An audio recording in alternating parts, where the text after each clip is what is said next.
Magandang gabi Pilipinas, mula rito sa Pag-asa, narito na ang latest sa lagay ng ating panahon.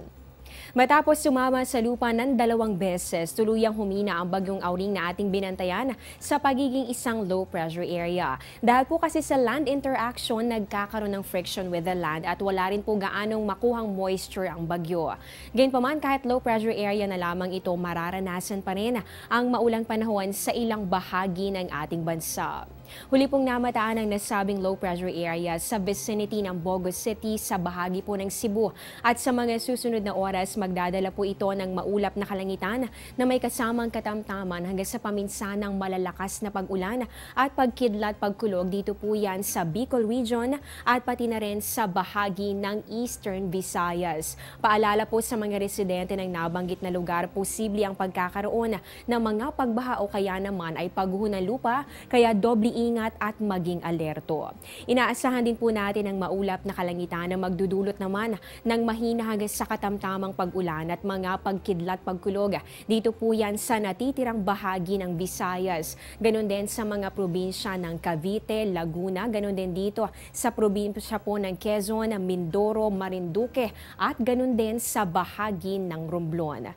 Inaasahan naman po natin dito sa Mindanao, ganon din po dito sa probinsya ng Palawan, itong bahagya hanggang sa maulap na kalangitan na may kasama naman na mga pulu-pulong pag-ulan o pagkidlat pagkulog. At sa natitirang bahagi po ng Luzon, inaasahan naman po natin yung bahagya hanggang sa maulap na kalangitan. Meron po yan generally fair weather condition. Ayon po sa Pag-asa, ang low pressure area lalabas po yan ng landmass via Palawan sa Miyerkules at saka po ito tuluyang lalabas ng Philippine Area of Responsibility sa darating na Huwebes.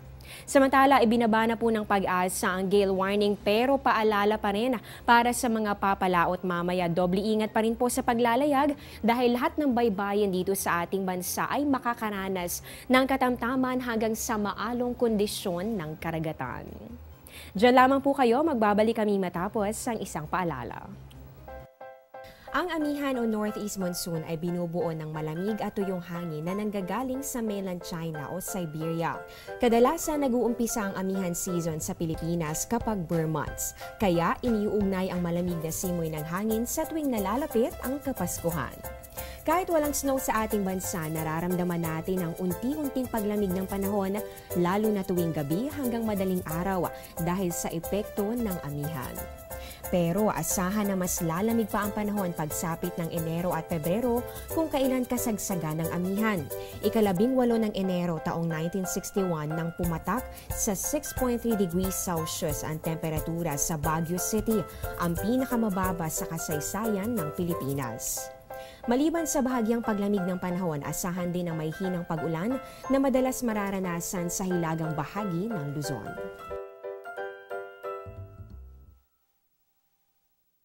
Bukod sa weather, bahagi na ng aming programa ang astronomy. Ngayong gabi, bibida sa kalangitan ang waxing gibbous moon.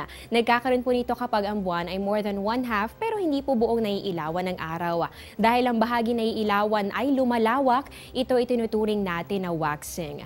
Ang waxing gibbous moon ay lumalabas din kapag ang buwan ay nasa pagitan ng 45 and 90 degree angle with respect to the Earth and the Sun.